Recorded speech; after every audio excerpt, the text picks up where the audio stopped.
Yo, Arkansas Pilgrim here. At the end of a good day's work with my son too, in our garden.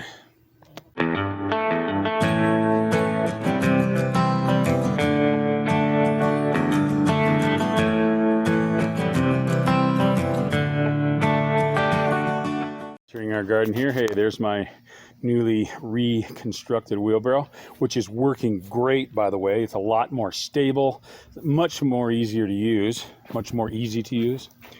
And move some black plastic around.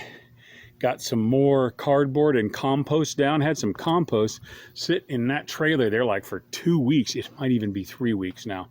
But finally got that out. And there's got some more wood chips down, but I don't know if you can see it on the video, but the wood chips right there are different than the wood chips right there.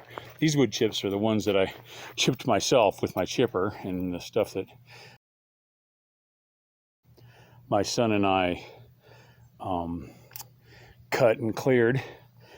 But these come from somewhere else. A barrel full of chips came from this pile. I called my local electric company, rural, and they're clearing tree limbs out of the power lines. Keeping the power line areas clear, and then they chip them and they give them away free.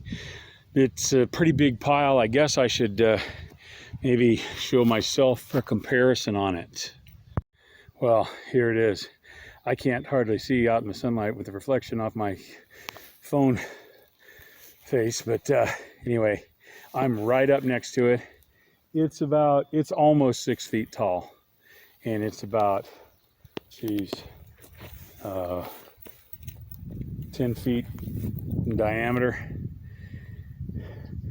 Going to be using these for quite a while, and they're composting in the middle already. Hopefully it doesn't start on fire. We pulled it out and we had ash coming out of the middle of it, and we're just on some that let's see what we got right in there.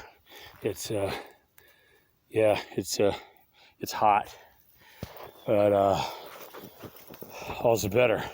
Anyway, hey, that's a really good garden update. Back to eating gardening, making another giant leap forward. God bless y'all. See you next time.